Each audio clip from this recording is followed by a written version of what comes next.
short sentence about us. So we are leading the financial well-being revolution. What we do is to help people change the way they think about money in order to build a better future. Just lately, we launched our first impact report, and we are celebrating it tonight with our community. RiseUp is a community-oriented company, and we help dozens of thousands of people really change the way they think about money, manage their financials, and experience the trajectory of their future. We are very lucky to have Ronald over here today. Tamara, my co-founder, straight from New York, is going to present him. And it's really exciting to have all of you guys over here. I hope you'll enjoy the evening. And welcome to the Impact Revolution. Tamara, take it away.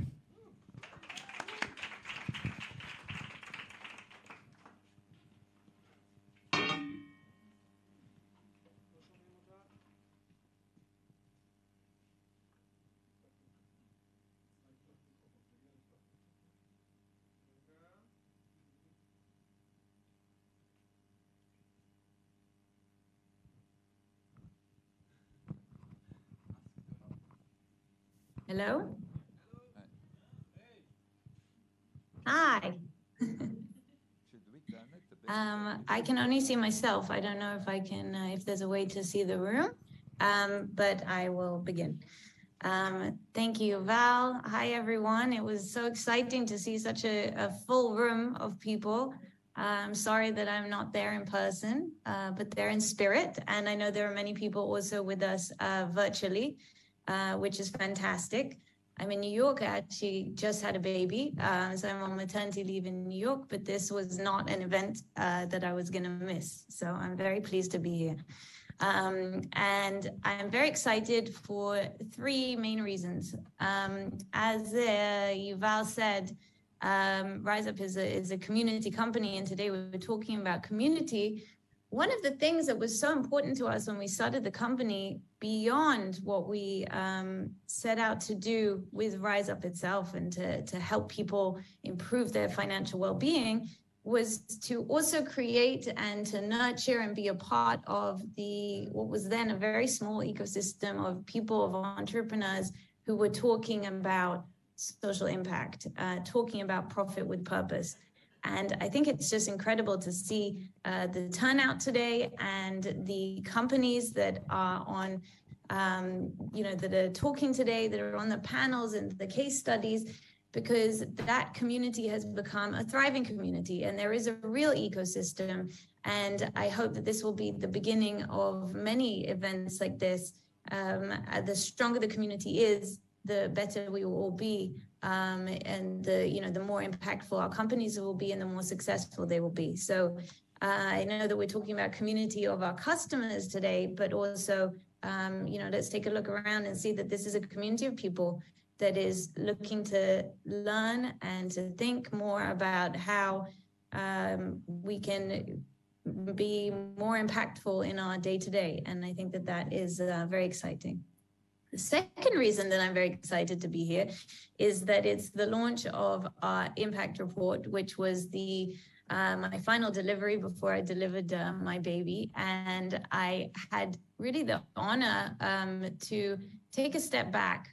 And we worked with social finance and, so that we would have an objective institution with us that would help us to use the world's best practices to look at and measure our impact. And I think I urge you all to take a look at the document. For us, it's not just a PDF. It is a real snapshot in time of where we are today, how we are doing against our mission, vision, and how much more work we have to do. So for us, it's not just a PDF. It's something that we want to be a discussion, and hence this event and the event that we had last week, and hopefully many more events.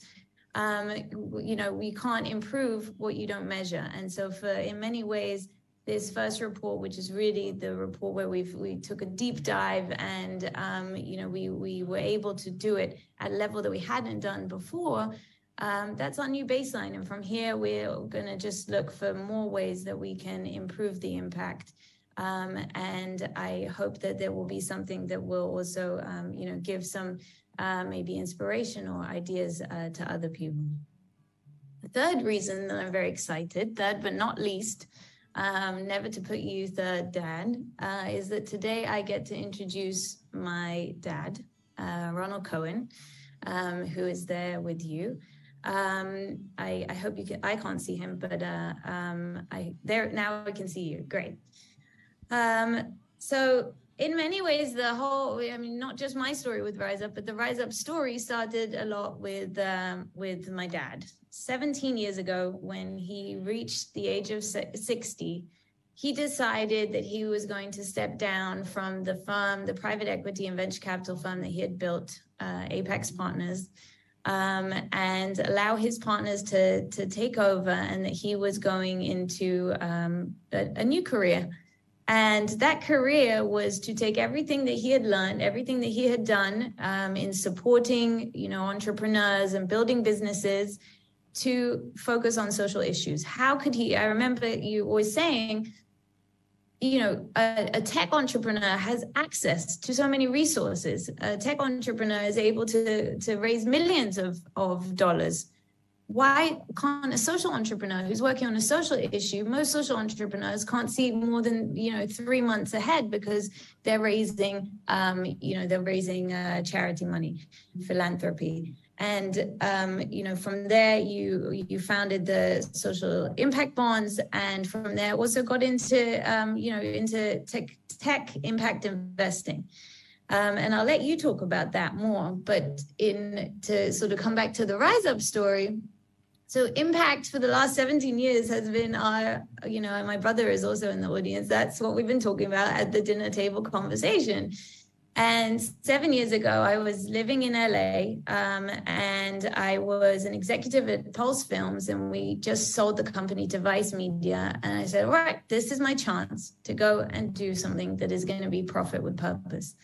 And so I, it's a long story that we won't go into, but I came to Israel and I found my fantastic partners, Yuval and Iftach, and we looked together for what problem we would solve. And we worked very hard to do that and to create our first deck. We were then called Impact Labs. The deck wasn't very well designed, but the ideas were there, and we had identified the problem that we were going to solve. And when we felt that we were ready to have a real investor conversation, we came to sit with my dad, and we gave him the pitch. I very well remember this day, and he said, well, you guys have built a great team. You've identified the right problem, but I'm not going to invest now, because what you've built isn't yet big enough. I have never met an entrepreneur who has built a company bigger than his or her vision. And that for us was a big wake-up call, because that for us was a moment that said, one second, right? We started because we wanted to use technology to change a social issue, to improve a social issue. But that doesn't give us the discount. We are here to build a world-class company, a business. And in order to do that, we need to create a company that can be $1 billion company and can help millions or billions of people. And I think that for us was a very big moment in our story. We went back to the vision board, and we didn't change it. We just made it bigger, and we sort of allowed ourselves to be much more aggressive in our thinking, and also in the way I think that we talked about RiseUp. And it was only once we came back to my dad and we got his okay, and he said, okay, this seems like a viable, I would and will invest in this. That we continued and went out and started to talk to other investors. So with Dad, this whole thing you've been a part of it way before it is what it is today. And you did invest in the company, and obviously are very involved in our day-to-day. So I'll turn over to you. Thank you. Thank you very much, Tamara. You make me very proud, as does Johnny, who's an impact venture capitalist sitting in the audience. And I well remember the first conversation that Yuval, Iftach, and Tamara had with me. And in a way, what Tamara has said encapsulates the new world we're living in. 50 years ago, when I started what became Apex, which today is a very large organization managing $75 billion.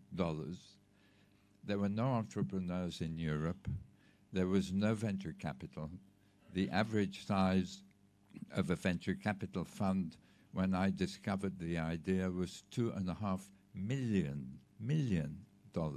tiny. And technology was just beginning to appear. The microchip was just beginning to be assessed by people. And many people thought, you know, this revolution, this tech revolution that people are talking about is only going to change the computer industry.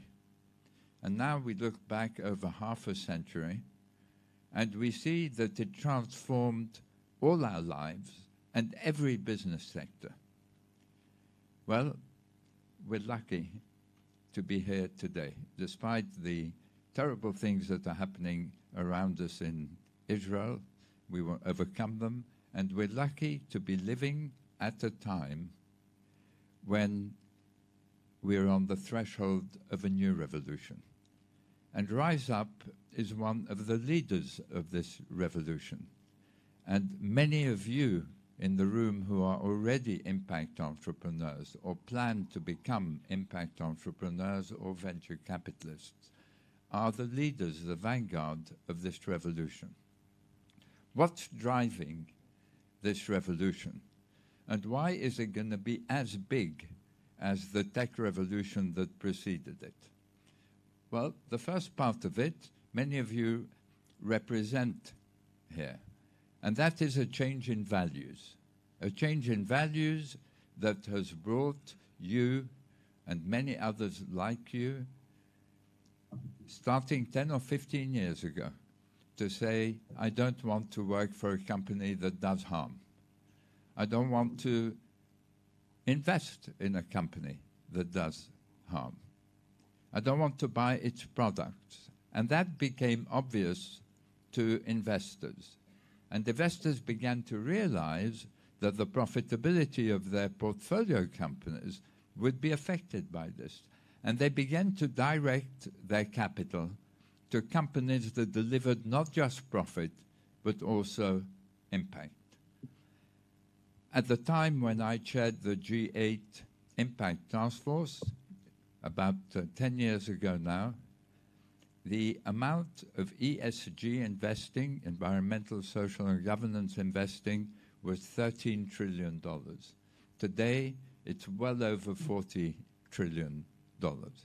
Impact investment, which has the same intention as ESG, but doesn't, unlike ESG, avoid measuring the impact. Impact investment is based on measuring the impact, was non-existent.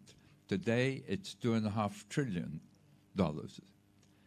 So massive change in values, which has affected financial markets in a way we have never seen, humanity has never seen before. Money flowing in tens of trillions to improve lives as well as to make profit. The second major trend is, once again, technology. Here in Israel, we're very conscious of it.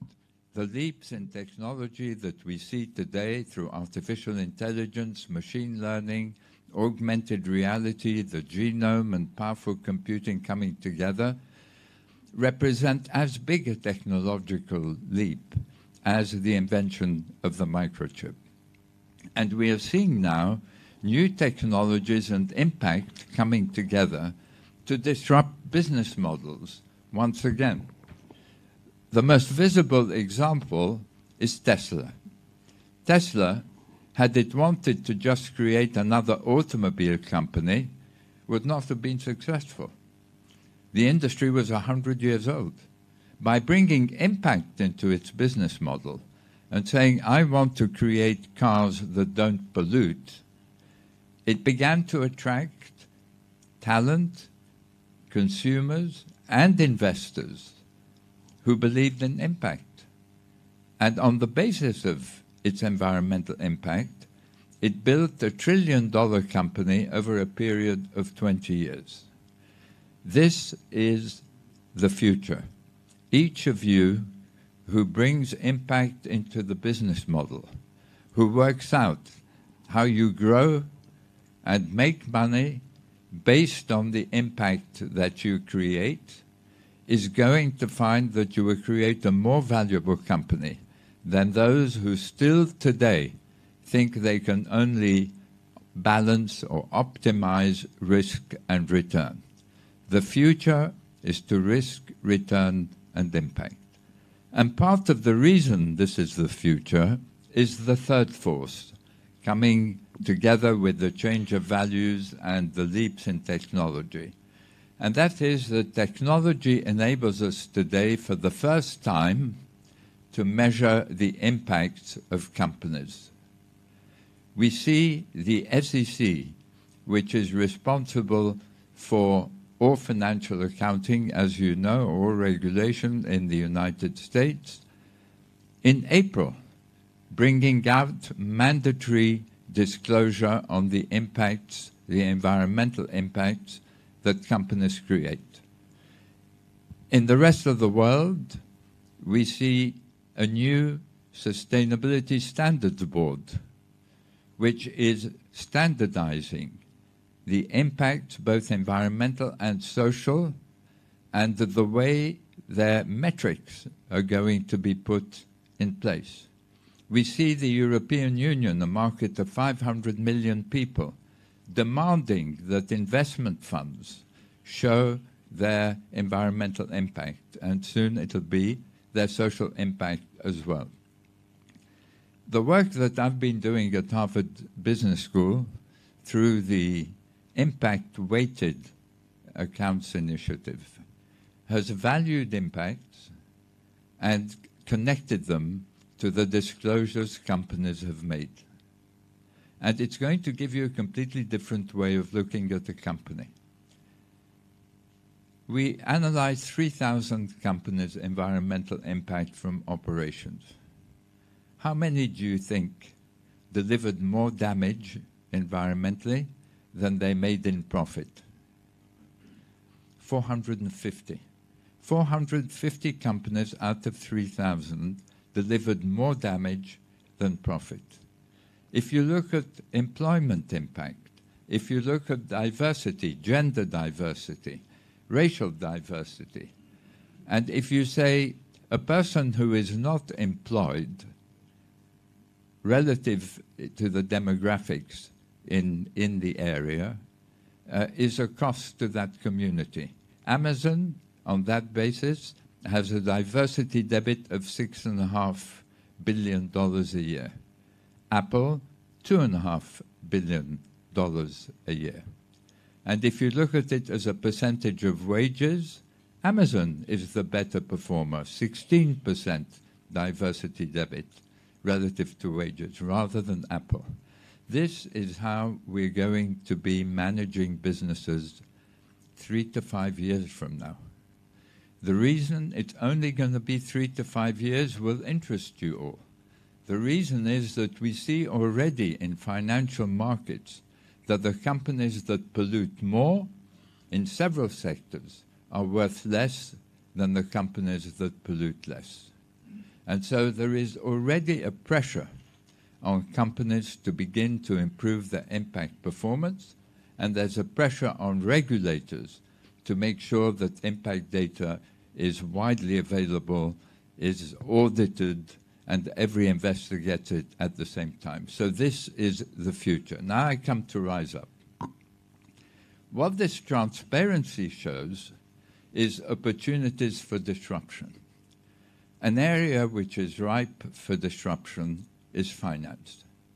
Finance is an area where banks, which have been established sometimes for centuries, have charged the most vulnerable in our society the most. Why? Because they are those who are in the weakest position to refuse. Paying 10 to 15% for a minus, for an overdraft, makes no sense relative to the loss rate. And so you get a team of inspiring leaders like Yuval and Iftach and Tamara, who come along and say, look, we can improve people's lives and we can make a profit by coming up with a different model, by creating a financial company whose performance we're going to measure in terms of the well-being of our customers, as well as the profit that we make. So I'm very impressed by the report which has just been published, and I said so in the preface to the report. The fact that 70% of people who join the RiseUp community or its platform can improve their cash flows within a few months, that 20% of all the customers within just a few months can shift from negative cash flow to positive cash flow, is a hugely important factor. And it enables RiseUp to do things that we dreamt about before, to bring products to these communities that are tailored for them, that serve their interest, on which RiseUp can make a reasonable profit, particularly if it gets to massive scale, which comes back, Tamara, to your point. It is true, as Tamara said, that I keep repeating that I have never seen a company grow beyond the vision of the entrepreneurs leading it. And the vision that you have created today at RiseUp is a vision of a several billion-dollar company in terms of sales and in terms of value.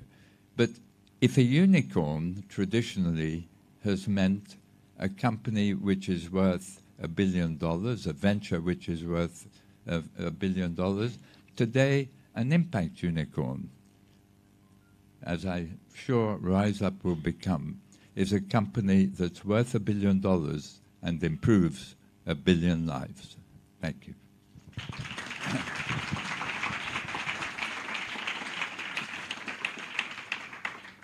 So I think that there's that begs the question, as you said. You've sort of been on this whole journey with us. How has RiseUp surprised you? So we could see when we started that the customers we wanted to help needed new products. What we did not see, I think, unless the three of you saw it and I didn't, was the power of community. The fact that the 50,000 people who are today part of the RiseUp community help one another to save on expenditure, to save on the choices that they make, to engage with one another without necessarily engaging through RiseUp. And I think this power of community is something that is really capable of driving RiseUp to great heights. Yeah, I think we definitely didn't. I think we're constantly surprised again and again by the power of the community and how it can open new opportunities for us. I think that the example with the interest rates on saving accounts or checking accounts and mobilizing the community to move money to a place where they will get a return, albeit a money market fund or whatever other solution, was sort of an evolution of the idea that the community isn't only something that can help to give more value to customers, and it helps us to hear their feedback, and it helps us obviously grow and for the word to spread virally. But it is essentially demand aggregation, right? We were able, I think that there was the example of the money market fund and helping people to move money from their checking account where they're essentially losing money, was sort of another aha moment of 1 second, this community is a community that can be mobilized and used towards many other to other products, things that will balance that, to create bigger, greater impact, and also obviously create more interesting business opportunities for us too. Yeah, I mean, I think that's absolutely true. And the ways in which the customers of RiseUp engage with one another has led you to do unexpected things apart from the products that you've produced. The idea that the community could help one another. Members of the community could help one another to save on the holidays, the holiday periods with their children by sharing information about lower cost holiday opportunities was a great insight. And so I think all of a sudden an impact venture becomes a lot bigger than its product. It becomes bigger because it has a social impact that goes beyond its product impact. But let me ask you a question, Tamara, if I may. Have you been surprised at all? Has it been tougher to start an impact venture than it would have been to start a normal venture, in your view? I don't know if it would have been tough. I think that starting a venture is something that is difficult. It's something that is a roller coaster, and that you have to be all in, you know, and it can take, you know, they say it takes years to be an overnight success, right? Or decades. So I think that any venture is tough. And the impact part potentially makes some decisions more difficult because you have to balance, as you said, if balancing risk and reward is potentially easier than risk, reward, and impact. So we might make business decisions that would have been more black and white if we were only looking at the financial bottom line. But waking up every day and saying, and getting the motivation to come and say, you know, even though it's been, you know, a rough few days, which we all know there are rough days, and I'm coming back and I'm giving it all my energy and we're going to win this, the mission, the impact makes it much easier to do that. So I think that, I mean, I haven't started a not impact company. So maybe you can say more about you know, your experience with entrepreneurs, but I think that it's tough anyway, and it could be that the impact gives you sort of the you know, the energy to and the motivation to keep at it. It certainly, in my experience, enables you to attract greater talent, greater numbers of people, and more talented people. Nothing is more motivating than a mission that is greater than ourselves. Anybody who walks into the office not just to make money, but to help others improve their lives has a different type of motivation. I think the invention of impact has come from necessity. It's come from necessity because young people, first of all, like you, realize that the world can't continue in the way it is. Things have to change. And actually, what has to change is the way that companies behave. Pollution doesn't come from governments. We've had 4 decades of governments talking to one another and very little coming out of it. Pollution comes from companies. Social inequality comes in part from governments, but a lot of it comes from the policies of companies to underpay or to make differences in pay between gender and ethnicity and so on and so forth. And I think when, as an entrepreneur, as most of you are, you begin to think of your business model and you begin to bring impact into it and to work out how you can, in the way that Elon Musk did when he started thinking about it, how you can design a product or a service that enables you to improve the lives of people or the environment while growing faster and making more money than your competitors. That is what takes time. In the old days, when the software for the PC was just emerging and there were no cellular phones around, we saw new types of business models coming, saying there are certain things that can be done with software that would save the numbers of people in the company, improve the profitability of the company. Applications came into view. The same thing is happening with impact now. Each of you is passionate about at least one issue. There is something that bothers you when you get up in the morning about the world. It may be aspects of social inequality, or it may be environmental damage, or it may be something that falls between the two. But each of you is passionate about something like that. And today, with the transparency that is coming, you're going to find targets.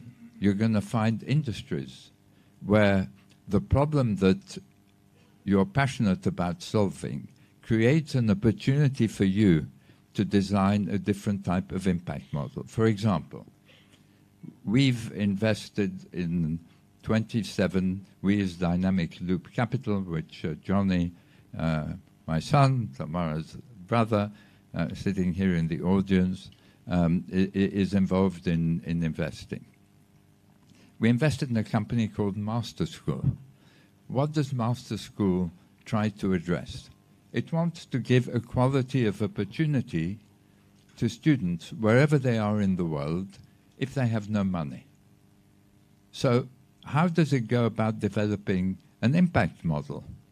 Well, it's obvious that if it can have an educational model where the student pay for their education after they've got into a job, that would be a big improvement on the current system where a student is getting into debt if they have no money in order to get an education. And today, you're able to raise, I think Master School's raised $100 million so far. You're able to raise significant capital for this because venture capitalists realize that this is the future, that you will be able to attract customers more easily. You will be able, at the time when you raise money, to get a premium on the valuation of your company or in an exit, and you're able to attract talent for this higher mission of helping people. So the most difficult, going back to what Tamara was saying, the most difficult part of an impact venture is really getting the business model right and making sure that it addresses a big opportunity to disrupt an existing way of doing things. When you look at environmental pollution, for example, you see certain industries which pollute more than others. Obviously, the energy industry pollutes a lot. Now you're beginning to see $25 billion of venture capital going into ventures that are centered around either new forms of energy or carbon recapture. Entrepreneurs everywhere across the world, it's no longer Silicon Valley alone, Startup Nation proved that, are working on ways of disrupting the energy industry. The same is true for the construction industry. Concrete, the manufacture of concrete creates huge pollution. So we see entrepreneurs coming up with new materials that can be manufactured without that pollution. And in the services area, just as RiseUp is addressing the issue of people who find themselves in overdraft, which over half the Israeli population is, here too you can define new models that disrupt an existing way of doing things. So I think the ability to attract talent comes with impact. I think the greater challenge is that when you disrupt, you have to innovate in bringing a new business model capable of huge disruption. I think one of the things that sort of jumped to me as you were speaking about sort of having meaning, and maybe just give a few words on this, and then I know we need to wrap up. But is that you are also in the impact space? Does it feel different to you? Obviously, you're hugely passionate about impact. You've written a book recently. You're constantly on Zooms talking to whoever wants to listen about the impact revolution, on stages around the world. And I am curious, I've never asked you this, if it feels more exciting than the tech revolution, because you do have this element of making a social change. So in the tech revolution, we had a social mission. I got involved in venture capital at a time when the UK had 3 million people unemployed. And venture capital, by creating businesses, was a way of making a social contribution. I'm a 60s kid, flower power and the campaign for nuclear disarmament and idealism. And so I wanted to do well and to do good at the same time. And it's fantastic what we have achieved through the tech revolution. Obviously, it's brought some changes which we're still struggling to control, but it's brought a huge amount of positive change. But in the process, Tamara, it's widened the gap between rich and poor. We didn't close the gap. We backed entrepreneurs who came from nothing, like almost all of us here today, including me. I was a refugee from Egypt at the age of 11. I came to Britain with nothing. My parents had a suitcase and £10 each. And I was helped, and I wanted to help others in return. But I was surprised to see that as Apex grew and we backed more and more entrepreneurs, and they increased the wealth of the people in the firm and around the firm, the gap between rich and poor was just getting bigger and bigger. And by the way, it's the reason for the populism that we see here in Israel, that we see in Hungary, in Poland, in the United States. The gap between rich and poor is bigger today than it was in 1929. And so it gives a sense to people that democracy hasn't worked for them. Democracy has led to elites, like most of us here today, who have been educated and understand technology or finance to make huge amounts of money, unheard of amounts of money, while the average person's standard of living has been stuck for 20 years. And so today, when we talk about impact investment, we're really addressing the fundamental issues that our generation faces, the issues of environmental destruction and of social inequality that threatens our society.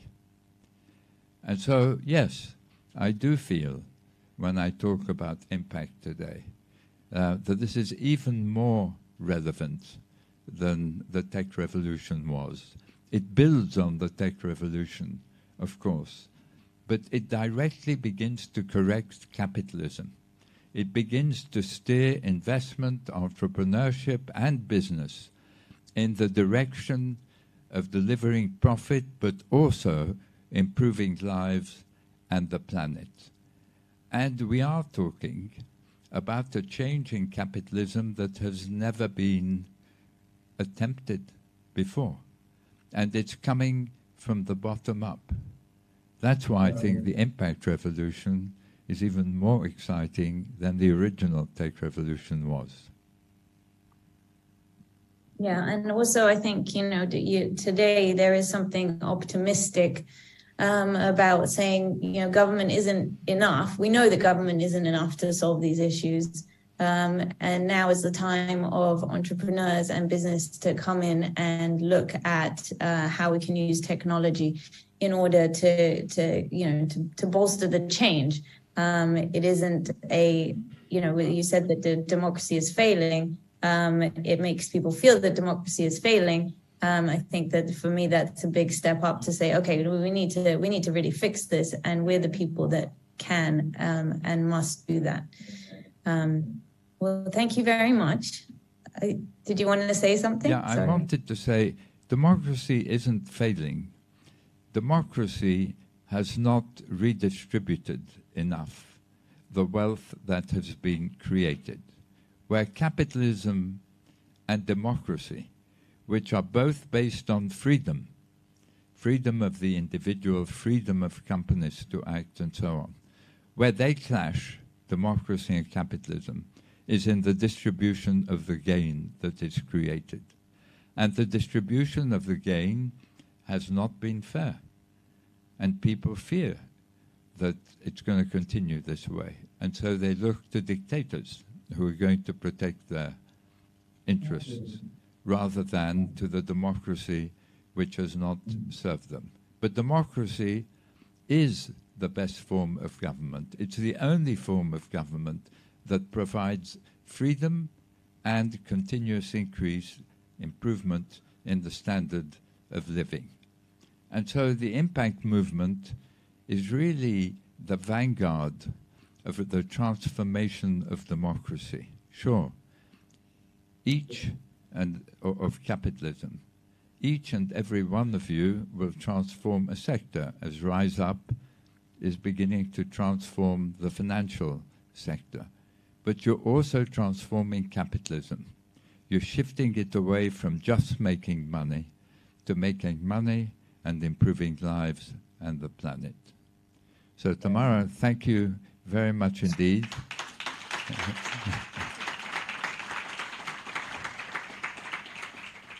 And thank you all for everything you do to make the world a better place.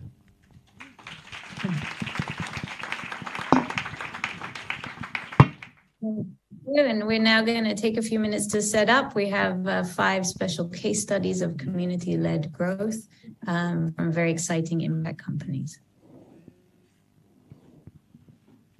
So hey everyone, my name is Shachar, nice to meet you. She promised a break, but I decided to cancel the break in my mind. We'll give you the break after the 5 case studies, and then we'll have a 5 minutes break, and we'll continue with the last panel. Nice to meet you. It's really exciting to see the room packed here tonight. We are going to show you different case studies. We have other companies joining us. SafeUp is here, Circles, Simply, and Startup for Startup is here as well. Each of us is going to present a different case study, and I'm going to be the first one. And we usually hear a lot of stories about communities that were built around a product. And in the next few minutes, I'm going to show you a case study of a different kind of a community, of a product that was built around a community and not the other way around. And in order to do so, I need to go back a long time ago to an era where, to a forgotten era, where the interest rate was almost zero.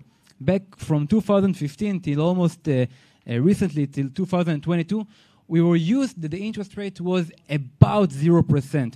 So most of us, knowing that the interest rate is really, really low, decided to just keep our money at the OSH, at the balance. We knew that if we want to get a good amount of interest rate on our money, we need to risk it, and a lot of us didn't want to risk our money, so the money in the banks here in Israel accumulated to really, really large amounts. Up until recently, up until recently, there was 570 billion shekels in the balances of the Israeli people here in Israel. Up until 2022 came along, and then the markets went bananas, inflation grew, and national banks all over the world raised the interest rates in order to fight with the rising inflation, and all of us felt it in our pocket. The money that we had to pay back for our loans, the monthly repayments for the loans, for the mortgage went up. According to our data, by the way, the average Israeli family had to pay an extra 900 shekels a month on their mortgage alone. That's a really, really big amount, and all of us felt it in our pocket, and all of us understood that we, as the public, were the first to pay, but also the last to earn from this new situation.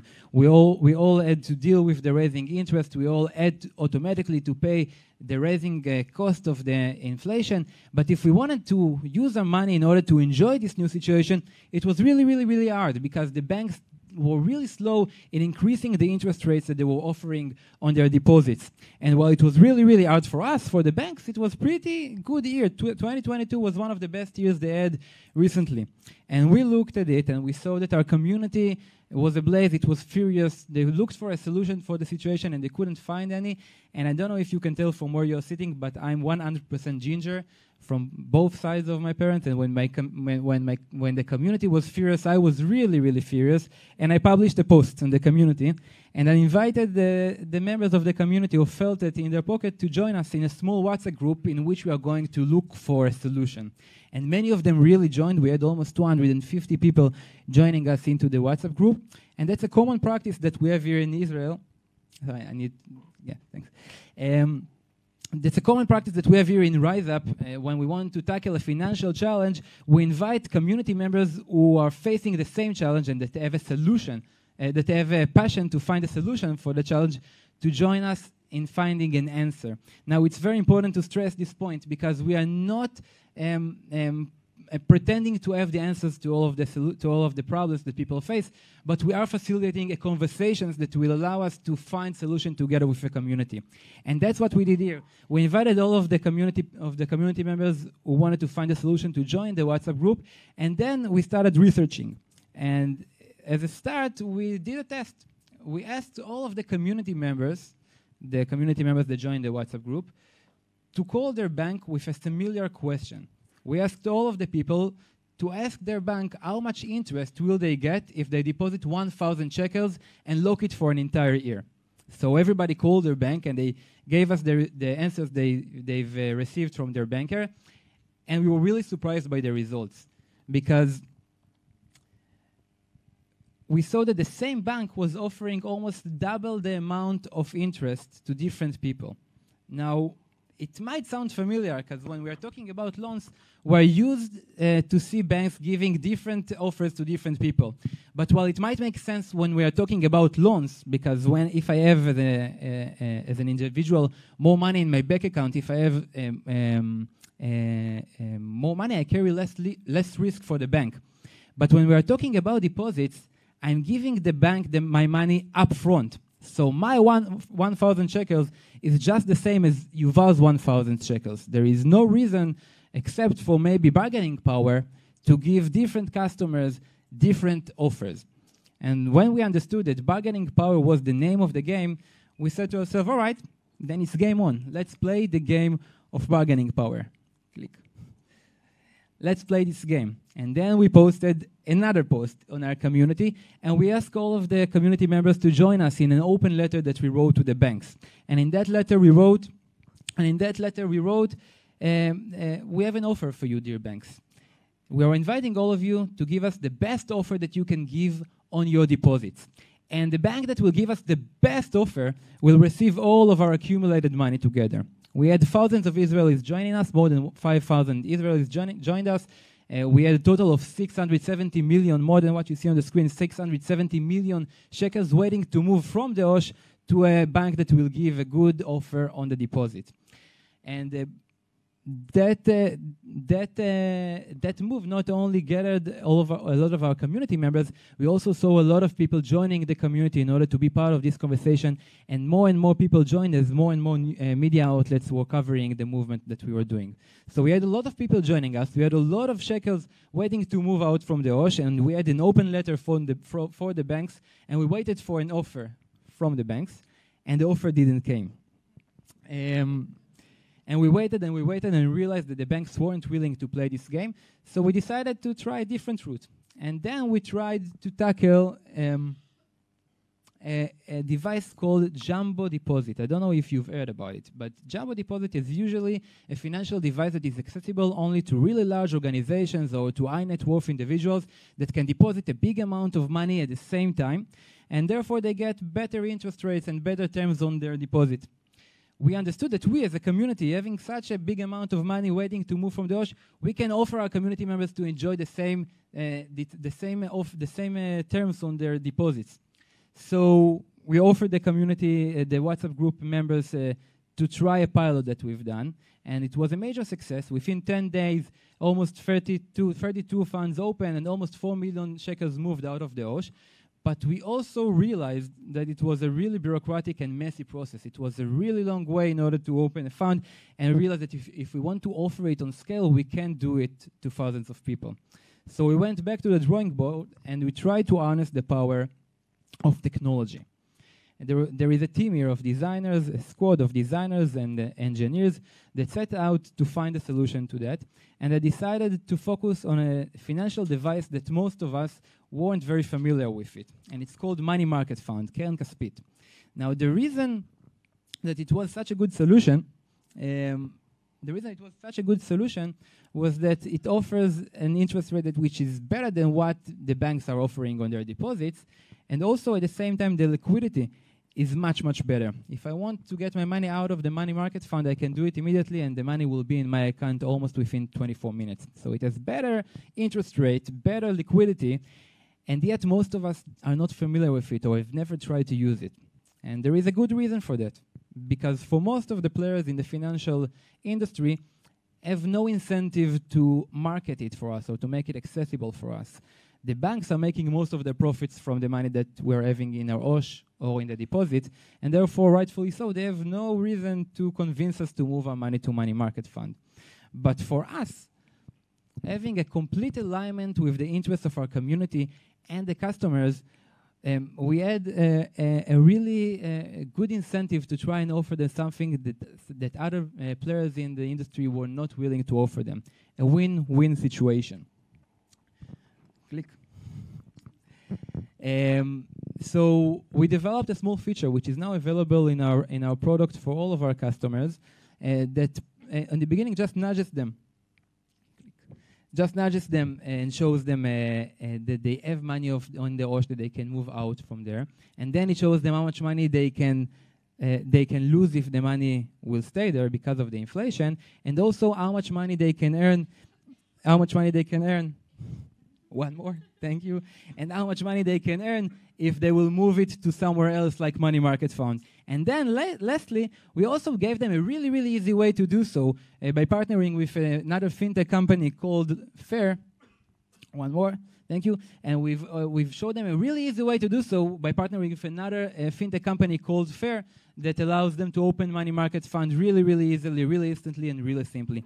And the results were really, really, really amazing, because although we only have the feature live for the past 3 weeks or so, we already see that 29% of the people that get this nudge are continuing to Fair's website, and we already had a lot of transactions averaging on around 20,000 shekels on average per transaction.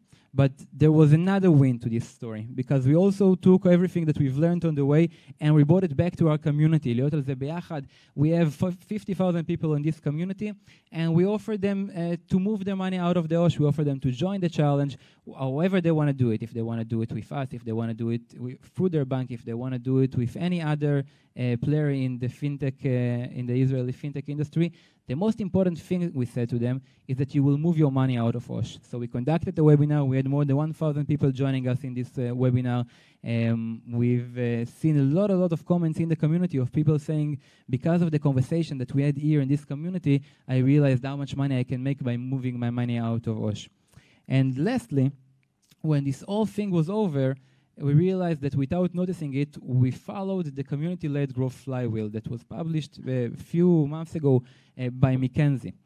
It starts with, and I think this is a great takeaway for any of you here, leading community or leading a startup that is based on a community. It starts with listening to what a community wants, needs, desires, what they have on their mind. After listening to them, and we started developing small products like the petition or the comparison between the different interest rates that generated more conversation and invited more people to join the community and to join what we were trying to achieve. And as we did that, we also were able to understand what was the best way to serve their needs. And lastly, to create an effortless transaction for them, a technological solution that allows them to really easily enjoy and solve the solution, the financial challenge that we set out to solve when we began. So if I try to sum up this whole thing, I think it's a great example of how we started out in trying to create an impact, a financial impact for our community, and we ended up with a new, unique value proposition in our product. And I think that gives you a real sense of what the impact of community can be, both on the society and both on your startup or company. Thank you very much. And next up is Nadia. Hi, everyone. So I'm actually going to start, while everyone is booting up, with a few questions. Who here has learned to play a musical instrument or a new skill in their whole life? Put your hand up. Cool. Who here has found that learning experience lonely? because you're doing it by yourself. Exactly that. It is. When you're learning by yourself, it can be lonely no matter what you're learning. So I'm going to tell you how our community, which is product-led for consumer, became an integral part of the learning experience, because yes, it can be lonely. And this is the unique value that we provided through the community. So if the clicker works, which it does, great. So to get into the context of what we're talking about, our products, you don't want to listen to me. A video can say a million words far better. So if we click the video, which will click, can, aha.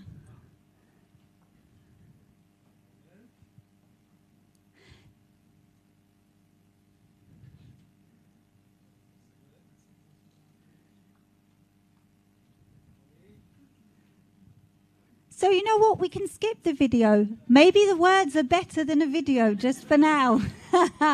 What that video will say is that what our products provide, anyone coming to Simply, we're using Simply Piano, Simply Sing, Simply Guitar, now Simply Draw, Beyond Music for the first time, very exciting, is it provides a meaningful way to spend their time, that when you are using our products, you're learning something new, you're learning a new skill, and through that, you're finding a way to improve your life, improve the quality of life, you're investing in yourself because you're choosing to improve yourself, your well-being, and that comes with personal growth. So that's what that will say. And so the results speak for themselves here, impact at a glance. So we're going to focus on the Simply Piano community. It is now the largest music learning community on Facebook. It was recognized by Facebook alongside Airbnb and Adidas as a success story for consumer product communities. And we're now growing at around 1,500 new members join a week. And we're just under 240,000 members, which are all people that are learning the piano with our apps, which is wildly unbelievable. Like when I think about when we started this community, I wouldn't have thought that that actually was going to be so impactful. And I'll tell you about the decision making along with that. And one of the things when you're learning, you want it to be supportive, right? You don't want the Russian teacher that we might have known in the past slapping you on the hand. You want it to be supportive. And so this community provides that supportive environment, which is a core part of what we want our learners to feel supported. And it became a trusted resource. You get tips, you get music advice, you have musicians, you have teachers, you have any one of us at Simply also giving that advice. It's not just marketeers in the community, it's all of us. We are all the community along with our learners. And the most important thing that we did here was it was peer-to-peer, meaning we don't care about the post we post. That's not the value. It's actually the value is, and how that's measured is the learners posting themselves. So the majority of our posts, our interactions, our reactions, our responses, they're from the learners. We're just there to guide them along like our apps. And so I'll tell you how we got there. So with anything, what's the goal, right? Why are you starting a community? Because community can be a buzzword, especially now. So why are you actually starting it? So for us, we wanted to provide added value beyond the product. We wanted also to see what that value is. We also wanted to get very valuable insights for product. The product would only be out for 6 months. It was an MVP. This was a unique opportunity to hear directly from our learners. And also, obviously, those marketing gems. Who we hear in marketing to make up the words, hear it from the audience, directly from the audience, get it from your community, and that's exactly what we did. Some of our features were named from how our learners were calling it in the community. So this was like very, very valuable. So then you go through, okay, cool, you got the community. For us, it was like, okay, so which platform? There's a million. Our competitors were actually having web forums, which is actually quite dated now, but that was actually what they were doing. So we could have gone down that route. But like with anything, especially in startups, you want it to be lean, iterative. And if it doesn't work, shut it down, try something out and test and keep testing. So instead of going down the expensive route of get a developer product, develop the whole web forum, which, by the way, is also not interactive either. And remember, we built it to be peer-to-peer, so that's a conversation. We said, okay, you know what? We'll just open up a community on Facebook. We'll make it closed because learning, obviously, it's a personal thing, and we want people to share. So we'll make it safe, non-judgmental, which is also something that we very much is part of us, even in the way that we work as well. And that's what we did. We opened up Facebook. I said, you know what? If it doesn't work, we'll just shut it down. And the goal was laughable right now because I said, hey, if we have at least 50 people giving us this feedback, we're done. We're gold. We're good. And now look what happened. So that's why I say it's laughable. And so if we take a look at the impact up close from this community, which then, by the way, we duplicated onto our other apps. So there's a guitar learning community and soon to be sing and whatever else is needed for finding the value and providing the value, is that we started very lean on how we drove people there as well. Like we just put it in our marketing comms because you don't know if it's going to work. And then when we saw the value it was providing, we connected the way to join the community from inside directly the app. And so, not surprising, there's a very large number of subscribers joining from inside the app because obviously they're very engaged and it's an outlet and a space for them to share their learning experience and get advice and tips and feel supported and, most importantly, feel like they belong to something when they're learning by themselves. And so here, what we started with was the peer-to-peer way. I call it give them a little nudge and then they'll come along. And so the way we did that was by encouraging the conversation. So by responding as you, as individuals, as and not just, like, okay, if someone gave some feedback, it'd be like, oh, thank you very much, I'll pass that on to the product team. No, it's actually start a genuine conversation. I'm really curious about that. How, why do you think that? Or what? I'd love to know what could help you be unstuck in this particular place. And so we had this active conversation.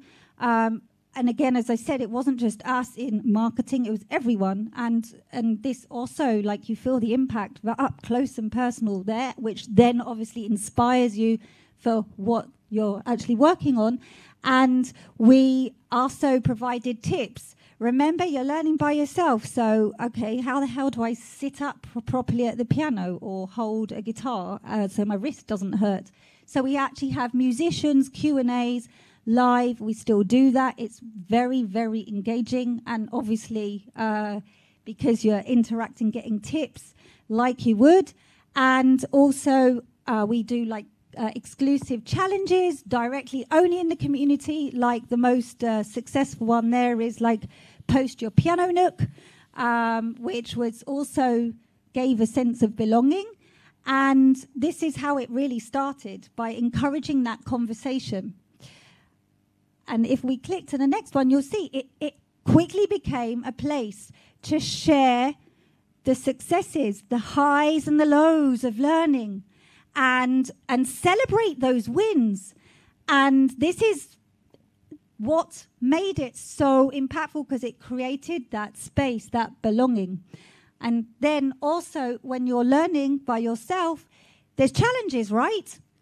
I learned with piano, and there was a specific song called Killing Me Softly, which I thought it was going to literally kill me because I got stuck. And if Yigal, one of our founders, who is also the musician lead, amongst many other hats that he holds, wasn't sat right next to me saying, Nadia, you can do it, keep going, why don't you do this? And this was actually replicated inside the community with musicians and teachers supporting, you can do this, keep going. And also that it's motivating others because it's peer-to-peer, super important. It also, one of our biggest eye-opening surprises, as I would call it, would be from the community. We actually started a whole new creative theme with user-generated content because there was this mum posting her progress of her 5-year-old boy in the community every week. And one of our people who was doing creatives at the time, he still is, Levi, he was like, hey, you know what? This is really, like, look at this progress. If we just mash up all of this video content that the mum is sharing every week, we can make a video out of it and then just see what happens. And it then literally broke the internet, and still user-generated content is a very big theme of our creatives for performance, amongst others, right? But that came directly from the community. The mum, by the way, she did her own mashup of his content, and that's got 3 million views. It's insane. This is now like close to 250 million views just on this content that was shared in the community.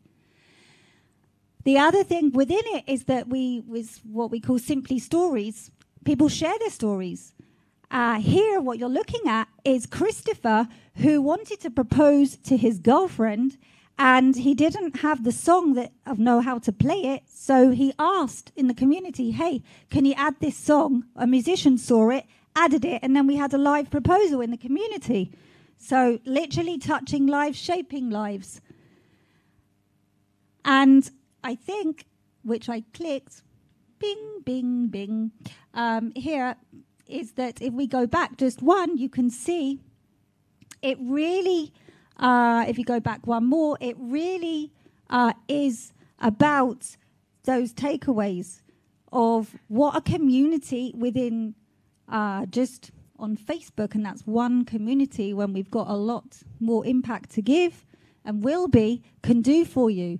It's creating that sense of belonging through a shared goal. The shared goal here was they're learning by themselves, and we wanted to provide that value, and that's what united everyone together.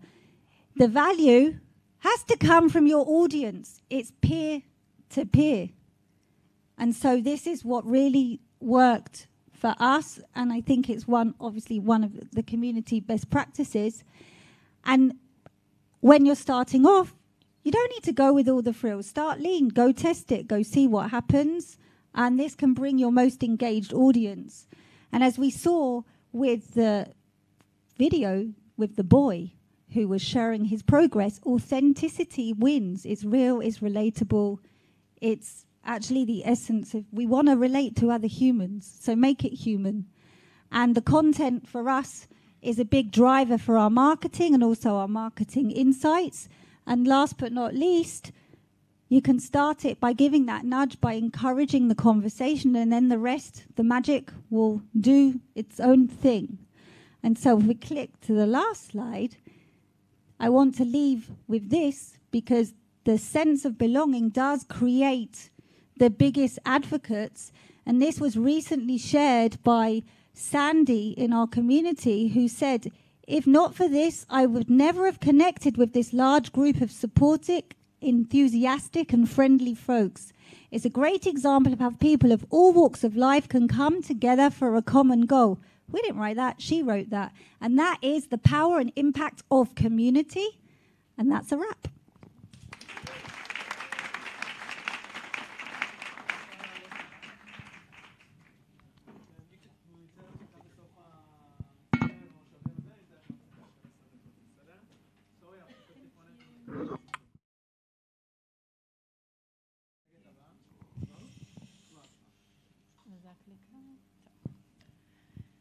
Hi everyone, my name is Neta Schreiber Gamliel. I'm the CEO and founder of SafeUp. And it's okay until the presentation will upload. I will start and share a little bit about, this is going to be a kind of different presentation, I guess, about my journey and how the community become. So I want to start and say that it might be hard for a man to understand, but women walk through lives feeling unsafe. I personally first understood the meaning of that 11 years ago. I went with some friend of mine to a home party, when suddenly in that party I realized that one of my friends was missing. So I took another friend and I started to look for her, and after a few minutes we found her in a room with two boys in the middle of struggling, try to get out from the situation, half naked. And in the moment that we entered to that room, the guys ran away. And we saved our friend's life. And that day I realized that there is safety in numbers. So I'm jump to the presentation. And I take you with me 2,000 years ago. People all over the world live in tribes. And if you think about it, in that tribes, the men wake up every morning and went to hunt, while the women stayed in the tribes and take care to the tribes. They raise the children together, they cook together, they do everything together. And to survive as a woman in most of our history, you need to create a really deep relationship with the other female around you. Sometimes much more deep than the relationship that you had with your partner or the father of your sons. So this is the history, and today, as you all know, we are living in the cities. And in the cities, we are living in an apartment, alone or with a partner. And we need to take care to everything by ourselves.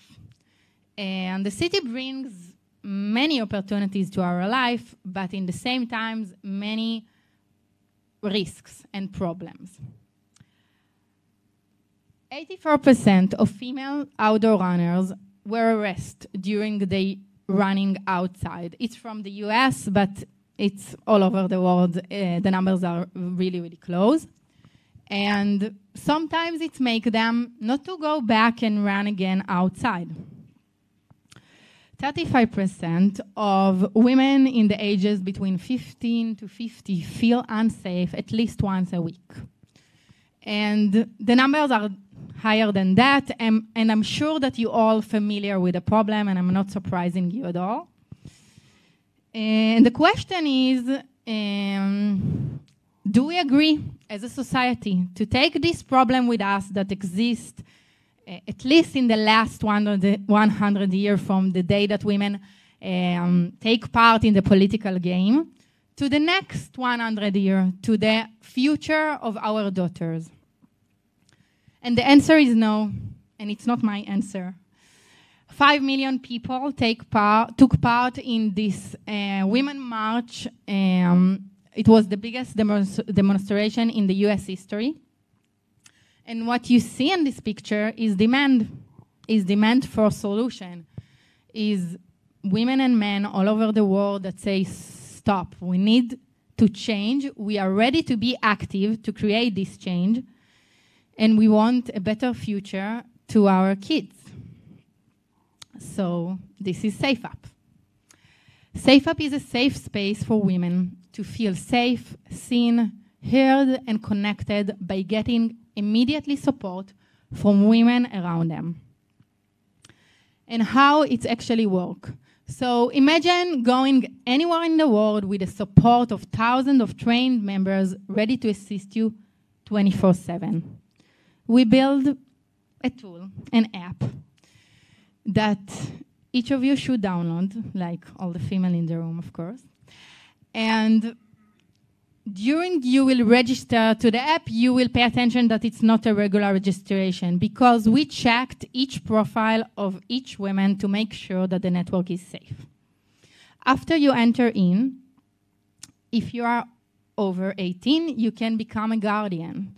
Guardians means that you go through a guardian training, you get tool and knowledge, and then you can start to support other female around you.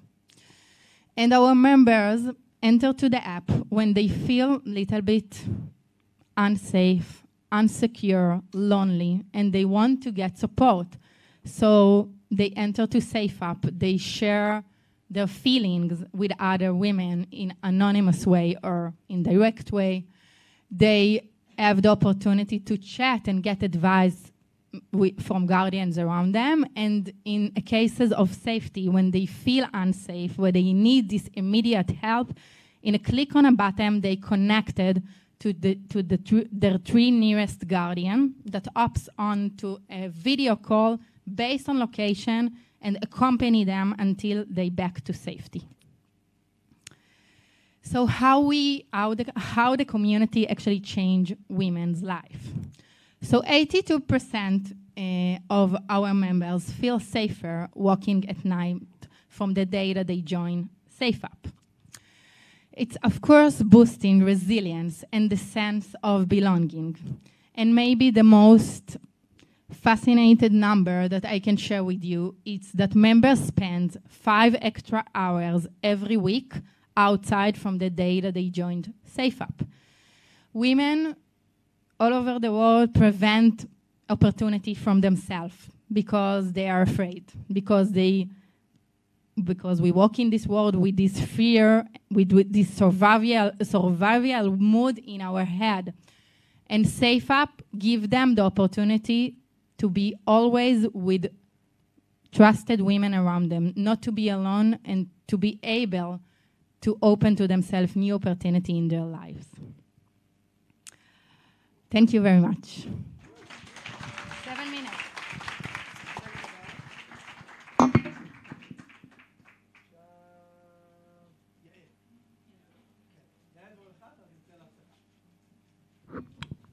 I will try to do it shortly.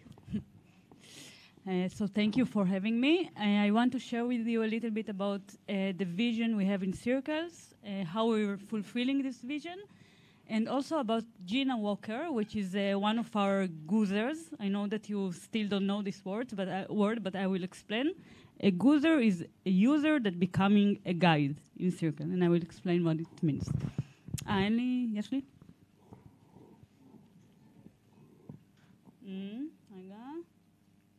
Okay, I think I understood it. So, we have a big vision, because this is a vision, it needs to be really big, right? So, our vision is to end the loneliness in the world for people who are dealing with life challenges or life events. In average, everyone goes around 14 life events in our life. Think about yourself. A life event can be something sad, like grief and divorce, but it can also be having the first child, or going to college, or doing relocation. And the problem with going through a life event, that many times it impacts our mental health, and sometimes even our identity. And although we have the best family and the best friends in the world,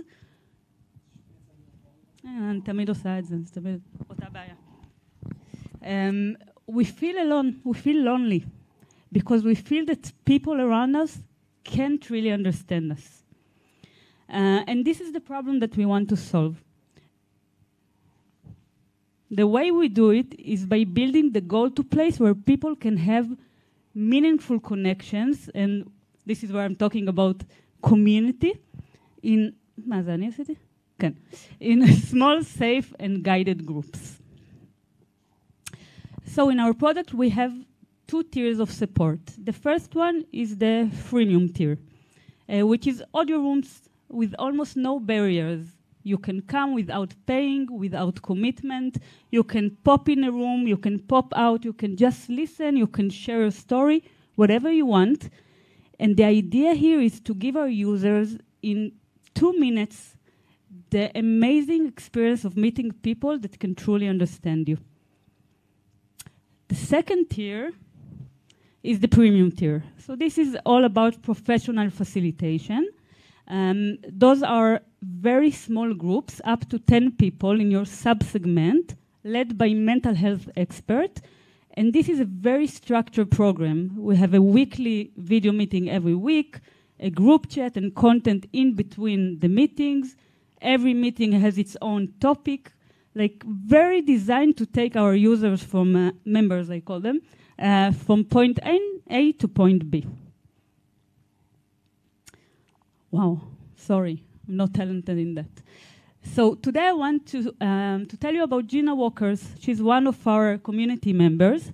And actually I had a really great conversation with her a few weeks ago. So Gina, she's from the US, and in last March, like a year, March, that is here, March, she lost her husband, the age of 56, and she found herself alone with 2 teenagers, amazing family, lots of friends, but really, really lonely. And she really looked for this place where she can validate her feeling, and she didn't find it. And one day she saw a circus ad in Facebook, decided to try it out. And the way she described it's the value, but actually it's the feeling she had, is that she felt validated. She felt that her feelings are okay. And it's not just being sad, it's also being confused and being angry, and like the frustration she felt. And she started coming almost every day for those audio rooms and really, really liked the community. People started supporting her. She really liked the guides and even joined the premium support because she really liked one of our guides. And after one session, we have like a post-feedback room to see if the product good enough. She said that the room was really positive experience for her. So we asked her, would you like to try hosting a room? This was a test we decided to do with our community because, like, I don't know who said it, but we listened to the community, right? So we talked with them a lot, and we heard that they really want to start supporting others as part of the healing journey, which is really interesting. By the way, it's supported also by research. And we started asking our members, would you like to step up and create this support for others? And Gina, which I have to say I think is a hero, she said, yes, I want. And she started opening rooms and needing rooms every week for our community members. This is what we get in Slack. I guess you all have it, the feedback after the rooms. And those are people that Gina is supporting on a weekly basis, that getting value from Gina because she experienced what they're experiencing now, and she's sharing from her knowledge and sharing her story and feelings. So just to say that this is one way that Gina today is supporting the circus and the community and giving value. But Gina also doing something else. She's sharing her rooms outside the product. In the Facebook group, in her social media, really she's taking part of this revolution of people supporting other people. And this way, of course, it's also a way for us as circus to grow, to have new users coming into the platform. This is the last one. So I think that what's interesting in Gina's story is that really this is the flywheel of circus. Because what we do actually, in the first place, we're solving the accessibility of mental health. People in the US are waiting 6 months for therapy. This is crazy. And in circus, they can come in few minutes, finding people like them and really, really get support and feel relieved. And they can observe. They don't have to talk. And then they can participate and start sharing their experience. And then, and I think this is what's interesting, and this is what we understood from our users, they can step up. They can open this space for others. They can start supporting others and sharing this people supporting people revolution outside the world. And this is our flywheel. This is the community and the growth flywheel of circus. And I think what's interesting is that it happened almost by mistake, like we really listened to them, but now we're building it by design in the product to make sure that this flywheel will happen again and again, and will grow the product and grow the community. Thank you.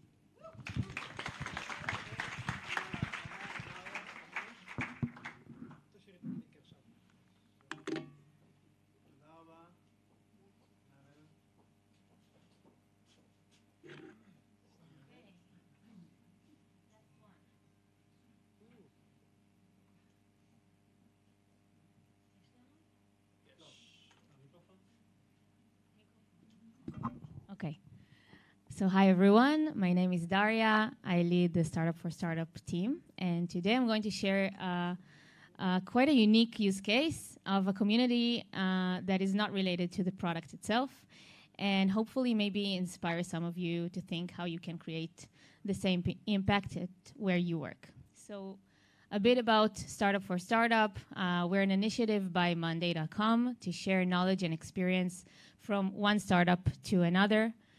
We recently won Geek Times Tech Community of the Year Awards for the second year in a row, and we have 25,000 members in our community and tens of thousands more listening to our podcast, participating in our events, and consuming and creating content on our website. Now, you might listen to this and think, Monday is a really big company. It only makes sense that it will have such an initiative or a brand, but we didn't start when Monday was a big company or even a known brand. We started not knowing what it's going to be, and I'll share 3 major milestones we went through along the way and the principles that helped us grow. So the first milestone is actually when we started 4.5 years ago. We started just by offering one-on-one meetings with other startup founders. So Roy and Eran, Monday's founders, simply felt that pain and the challenges of growing a startup, and they just wanted to help others. They didn't try to sell Monday or the product or network with others. They just said, we've been there, maybe we can help you, maybe we can learn from you too. We started that way. We helped dozens of startups, and the only resources it required from Monday was like 100 or 150 employees back then, was one team member, a few meetings a week, and one lousy landing page, as you can see here, just describing the meetings. But then they understood that pretty much everyone experienced the exact same challenges along the way. And they thought how they can scale it, how we can create the same impact, but in a bigger scale, help more people experiencing the same challenges. And this is how we started the podcast, and the impact turned from dozens to thousands of startups. We just took the conversations we were talking about in the one-on-one meetings and turned them into audio format. By then, we were 2 team members. We had a prettier landing page, still very lean, and some microphones. That's all it took from us. And the next major milestone was when we actually built our community. We already impacted a lot of startups, but we wanted to fulfill our vision to help anyone share knowledge and consult with anyone they can. And this is where the community went in. So we actually managed to build a Facebook community where everyone can share from their knowledge, and from, sharing one podcast episode a week, the knowledge sharing became constant. Every day, every hour, anyone can share and learn from others. And the impact was really beyond anything we could ever imagined. We were a team of 5 people back then. Now we're 6. We really grew. But the impact is huge because it's not only in the Facebook community, it's a community of people meeting in events, talking on Facebook, posting content on our website, and it happens on a daily basis. And this is a comment you can see here from one of our community members saying he's going through really major struggles in his company, and the community is the only place where he actually feels understood. So a few key principles we followed that I think might help you if you want to do the same at your company. So the first thing, I started with it, and this is what leads me throughout this entire presentation, is that the impact itself is the product. So we measure everything we do, even if it doesn't bring money to the company, it doesn't directly.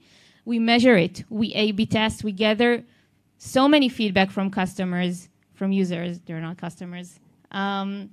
We iterate, we move fast, we try things, it's a product.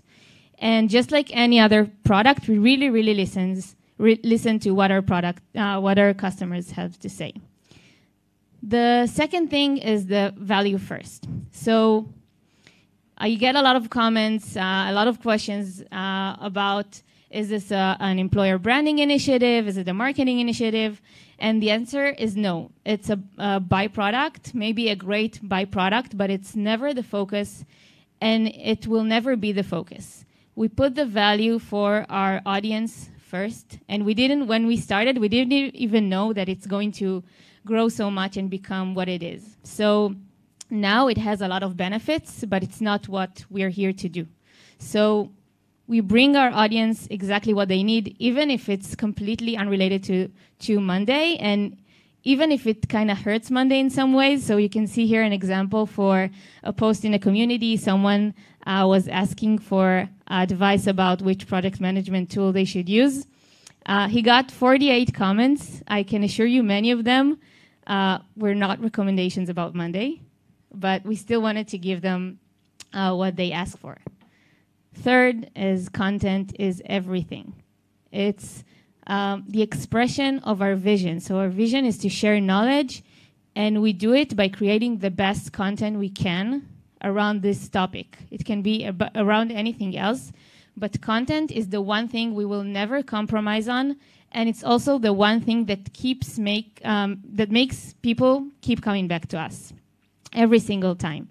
And the fourth principle is reflect your values. So we create value by reflecting our own as a company, by staying true to our values like ownership and inclusion and being product-centric. Every company has its own values. I'm sure if I'll ask Yuval, he will say RiseUp has other values, but you can bring it to front in everything we do. So we're not talking about the product, but we are talking about our values and how we use them in our day-to-day. And everything we do reflects it. So it doesn't have to be related to the core product. We're not talking about Monday. We're talking about ownership. And the fifth principle leads me to this. In 2022 alone, we created more than 1 million meaningful learning experiences for our audience through the podcast, through the Facebook community, through our events.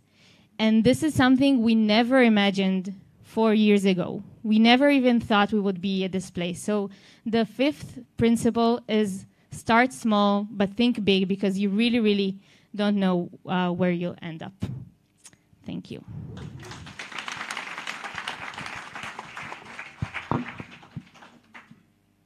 Let's take 5 minutes break and we'll come back to the panel.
Sorry.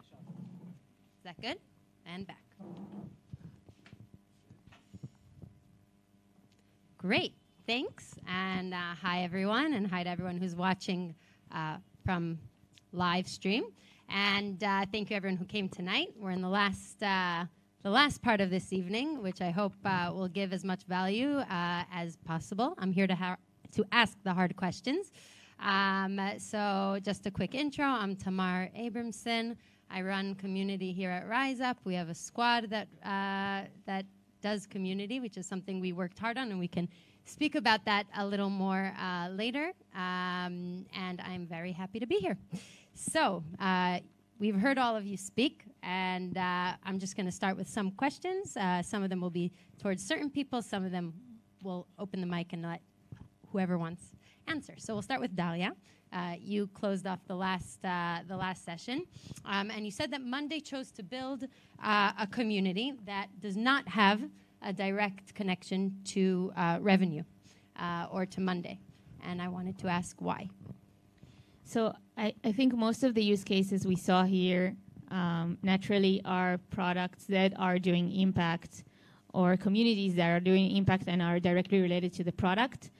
I'm here to say that there are other options. You can create impact even if your product isn't related to it. So now Monday is doing all sorts of initiatives. Also through its product, they have a social impact initiative where they spread their product to nonprofits. But you can also do it if your product is completely not related or you can't use it to do good.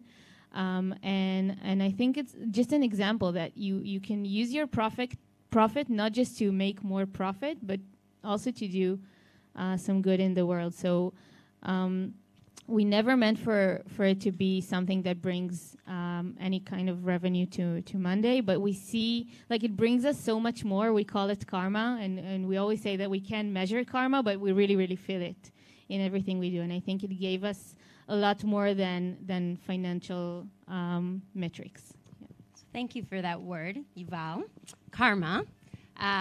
You and I had a lot of discussions about community, and I think we really liked the karma for a while until we had many back and forths because you very much believe in community, but it is very, very important at RiseUp to see the effect of community on the bottom line. So can you let us in a little bit on that tension and what made us transfer maybe from? Yeah, absolutely. So when you look at a community's performance very early on, it is actually quite a mistake to measure it. You really want to put the effort and the passion into building a meaningful community for your members, for your customers, or the leads to the product or people at large. If you start measuring everything you do, you will get stuck, actually. I think that it is much more important to create velocity over impact very early on as you build a community. So as the community scales, then you can start leveraging connectivity between people. As connectivity between people becomes a significant trend in the community, and you can measure engagement and see how many people actually engage with content, share content, and so on, then I think is the right time to start thinking about measuring the impact. A community is all about a network effect, right? What is a network effect, really? Connectivity between objectives or between members of a community that drives a business metric. So I'm very happy that now, after we measured it, we really see that members of our community improve their cash flow by $139 a month, thanks to the connectivity between people. But to be honest, it took us more than 2 years to reach, as you know yourself, to reach a point where it made sense for us to actually search for the financial impact metric. And you really need to optimize for velocity to start with, because you want to really, spin the wheel and accelerate it until connectivity becomes meaningful. I think that stuff should be measured, but it's also a matter of timing and the maturity of the community. Great. So if we spin a little bit away from that, I have just this like general question.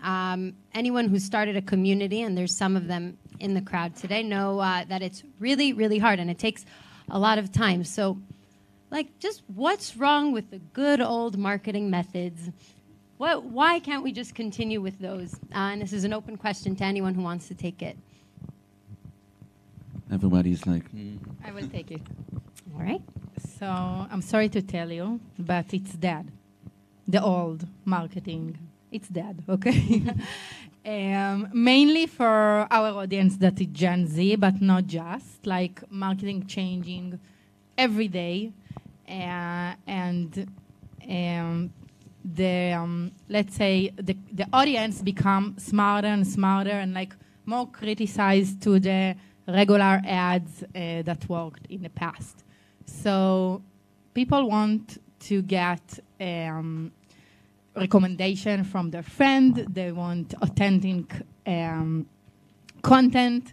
They want to feel that like the knowledge is out there and I want to be part of that. And this is like the answer of why community.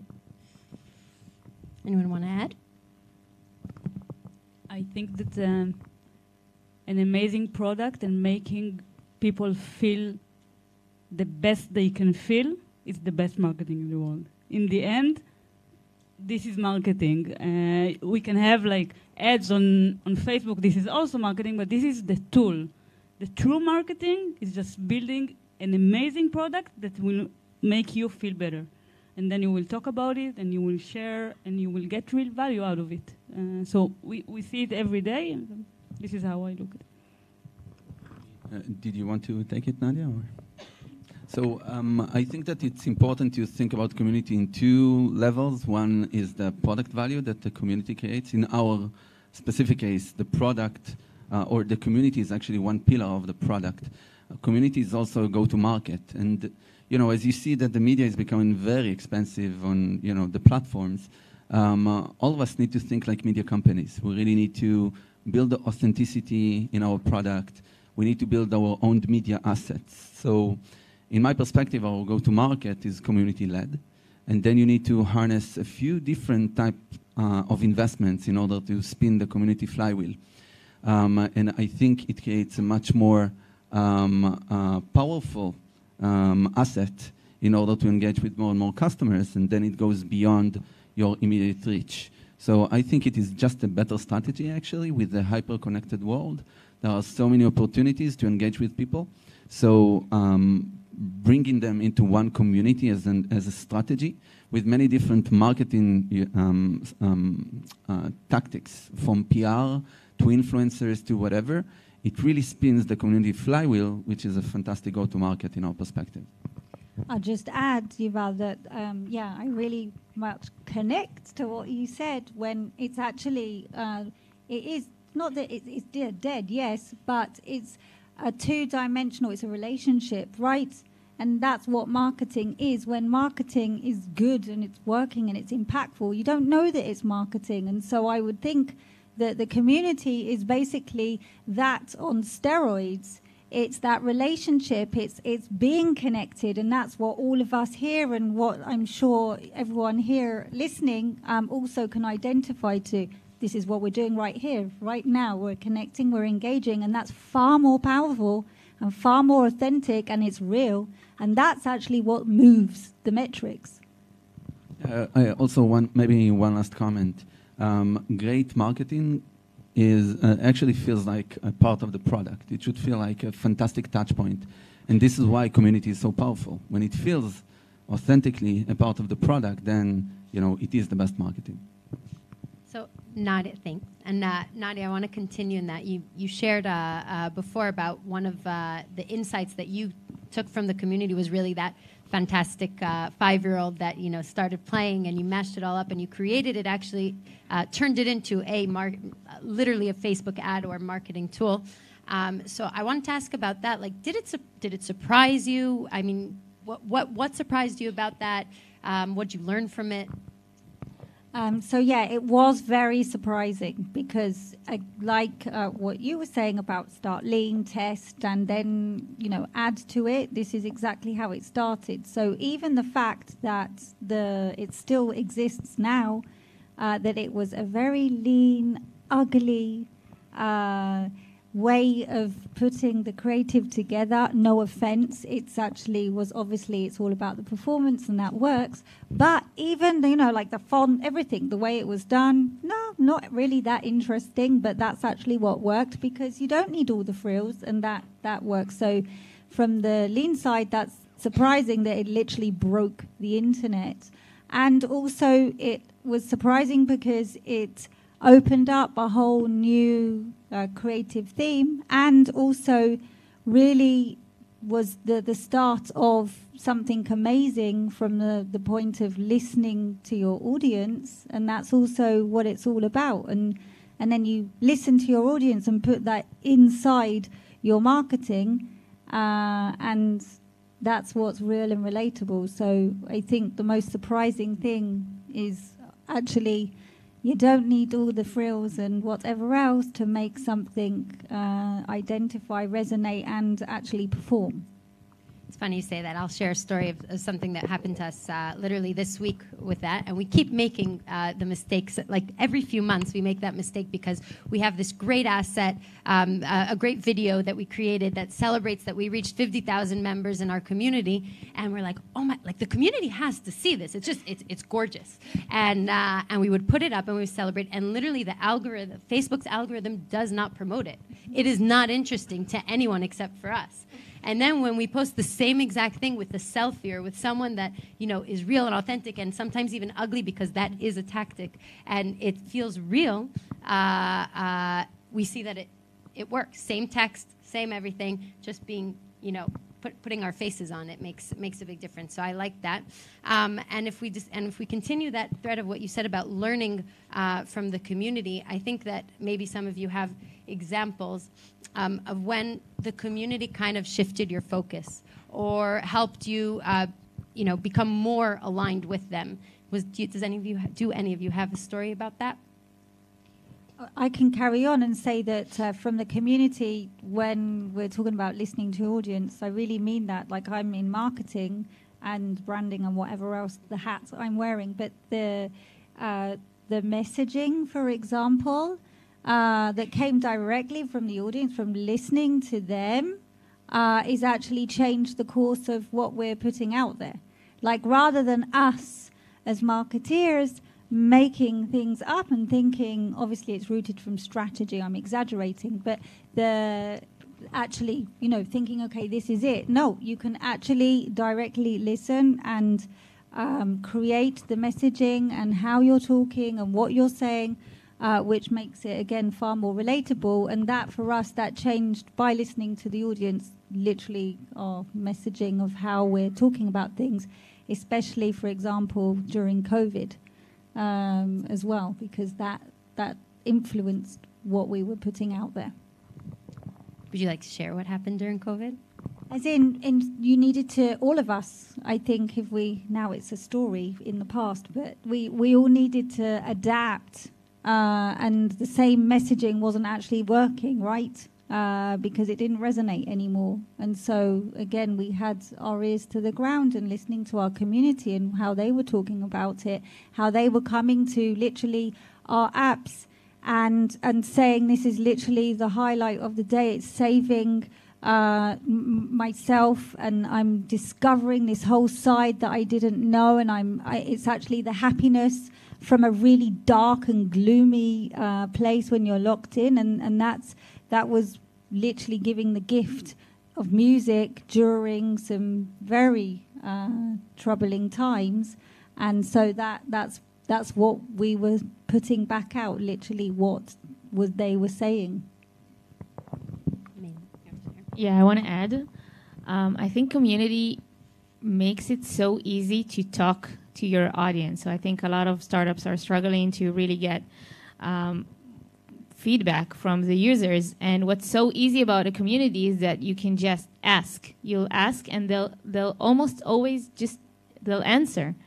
And for us, it made us change a lot of things in our strategy, in the way we work. Just a few months ago, we had like our entire end of the year planned out. And then we saw that more and more companies are laying off people. And we saw more and more posts in the community of people looking for a job. And that's where we understood we have to do something. And we changed the entire last quarter, and we turned the entire focus into helping the community look for a job, and we created events about it and more posts, and we saw the engagement rising like crazy. They just gave us this immediate feedback back, like to us, and we knew that we did the right thing, like right at the start. So for us, it's really a strategy, because in many cases we see a topic developing in the community, and we really, fuel it with our support. For instance, a few months ago, some community members started posting about, finding money on the floor. This is how the community called it. So we started promoting different activities that allowed people to actually find some tax refunds and other ways to, pick up money off the floor. And it really dictated what we did as a company for quite a while, because we noticed that the topic was developing and gaining speed in the community. So if you're very much plugged into the community and you are aware of it and you act on it, there are plenty of opportunities to change the product, change your marketing, and really listen carefully to the members of the community, because in many cases, they do have all the answers you need. I can say that actually we did really reshaped our strategy in the last month. Based on talking to our community, we understood that this guides community is really a great engine, also inside the community, but also marketing-wise, because those people, it's exactly what I said, like we help them to be the best versions of themselves, helping others while getting support.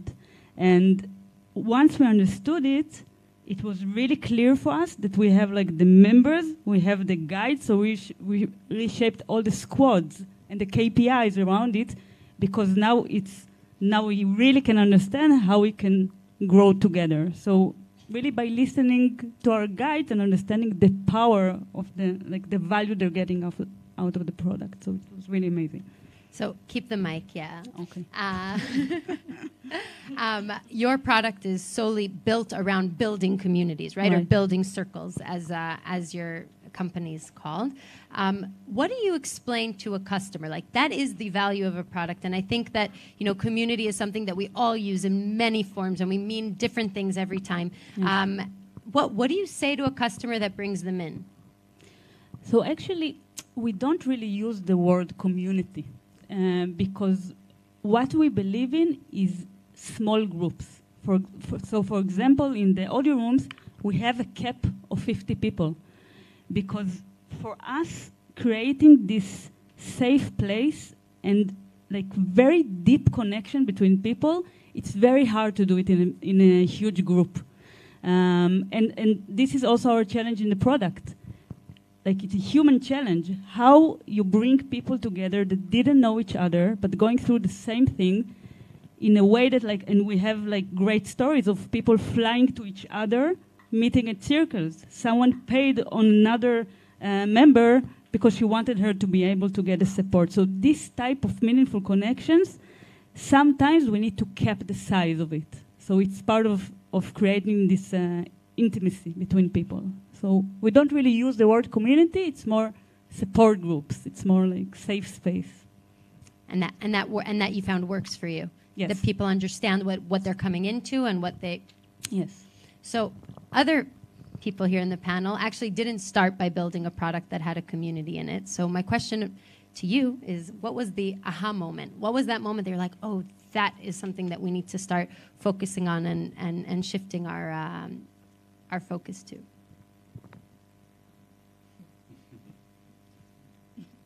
All right, I choose. Yuval, I know you have a story, so it's not fair if anyone else has. Yeah, to be honest, when we started more than 5 years ago, we flirted with the concept of building a community from day one. But for some reason, it seemed like a huge hassle to start a community. It felt like it made more sense to plug into other communities and engage with them. And we had actually a lot of cooperations with very meaningful communities that had significant engagement with their members and so on. And I actually regret for not building it from day one, because sometimes it is quite difficult to nail the content, the tone of voice, the cooperation with the different community, and it is much better to start, bottom up. And I think that we started the community because Itai, one of the product managers, basically felt during COVID that he wanted the intimate connection we had early on with the customers.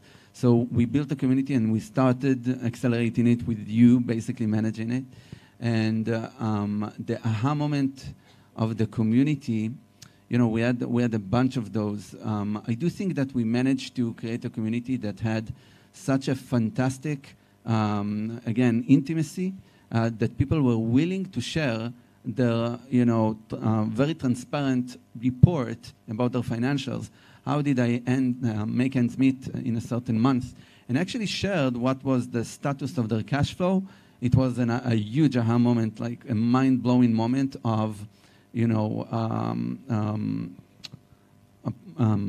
transparency. And I think that people were not shy, being very fragile towards others. So this is where I think all of us, we looked at the posts and could not believe people were sharing like that.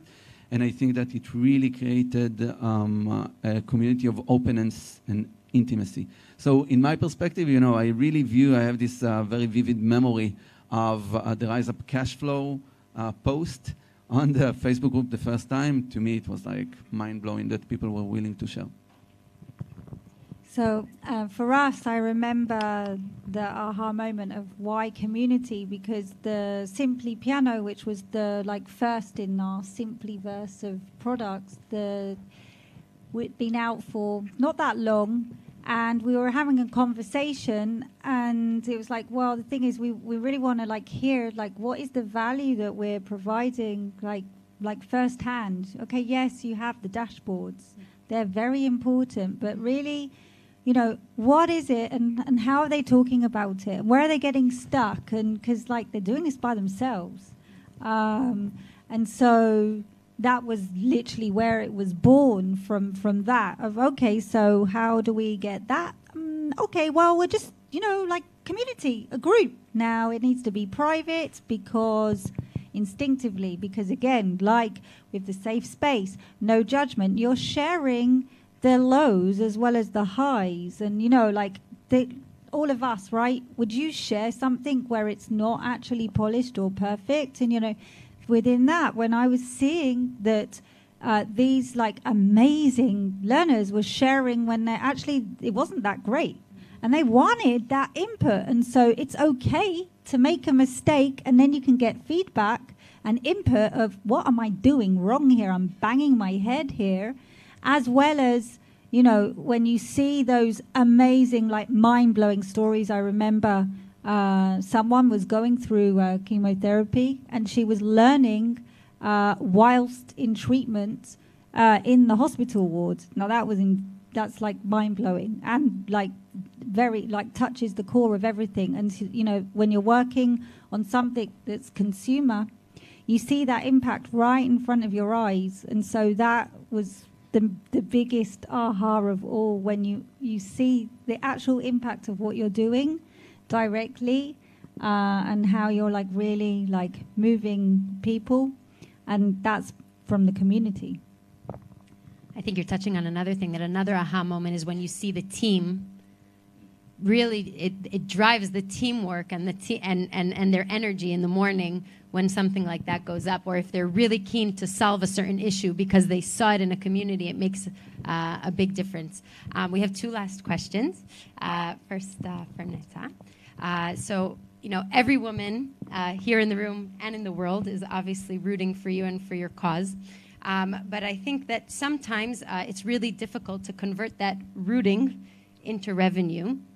So I was just wanting, I know you're at the beginning of your startup, but I did want to hear a little bit about how you bridged that gap, or maybe even how you even came to think of starting a company around something that you maybe could have easily turned into a non-for-profit.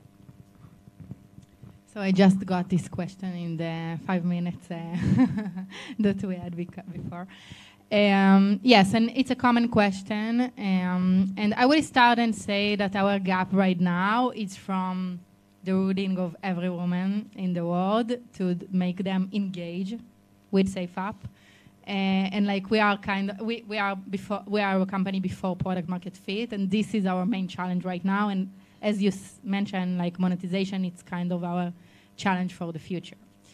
But I will say that after we will find a way to create an ongoing value that it's more comes in the day-to-day. So the way we are a community-based product, so network effect is what we are doing. So the way from building a network effect between women all over the world to find the way to monetize that is very easy. Let's say, I will not say easy, but there is many ways to do that.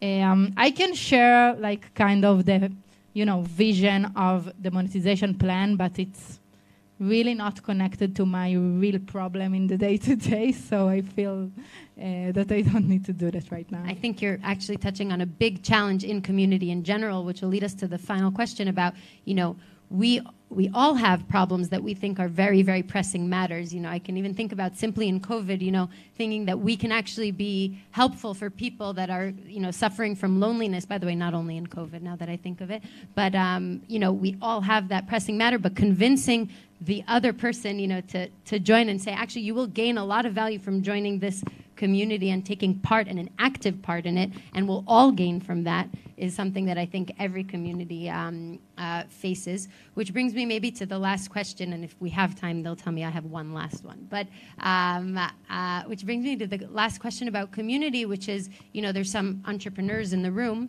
and I would want to actually, hear from you how you would advise them to go about it. Would you advise everyone to be community driven and to go that route? Do you have some do's and don'ts for them? And we'll finish off with that.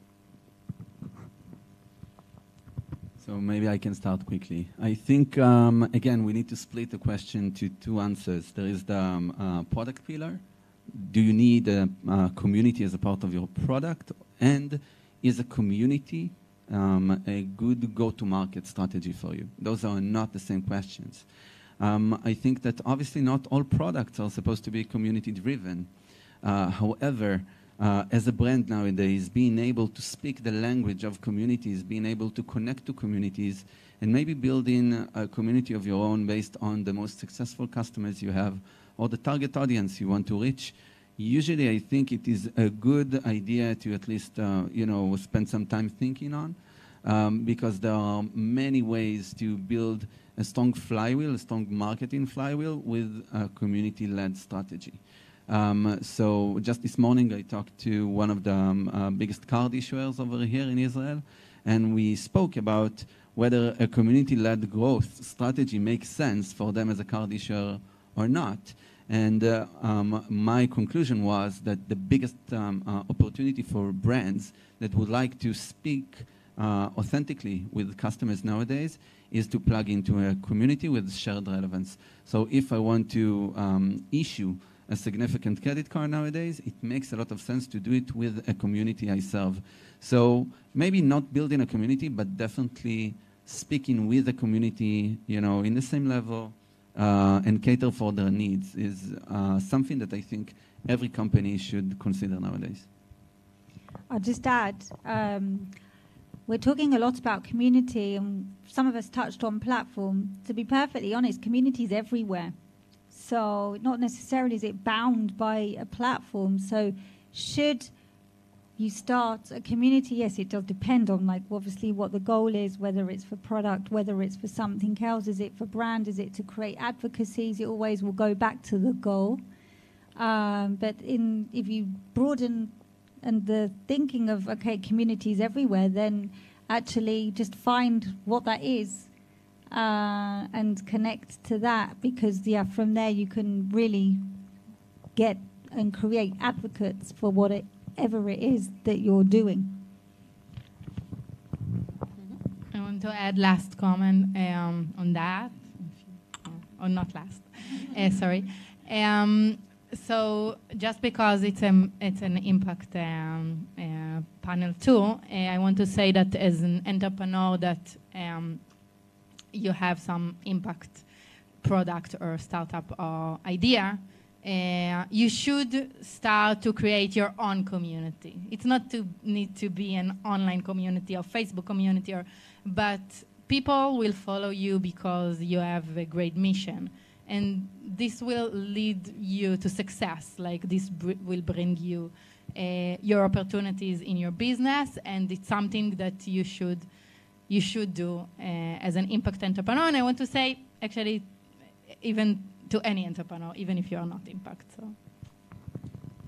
go ahead. One tip, I think, also from Circus, also from Laliway, and the community of Laliway. I think in the end, a community, it's a big word. Those are people, okay? And I think that in the beginning, the secret is to really get to know them by name, to know where they're from, the name of their children, what they care about, what makes them happy. And I see it also with our guides, for example. We're talking about them in the office, like, yeah, so Anna, you saw Anna and Shonali, and like, those are real people. And in the beginning, it's very easy to go, I think, to metrics and strategy. And if you really like love those people, really care about them, really want to get to know them, it will do the work. I think it works. So this is what I learned. Very important in the beginning, I think, to get to really know them. All right, that's a wrap. Thank you very, very much to all of you. And thank you for listening. And have a great evening. Thank you.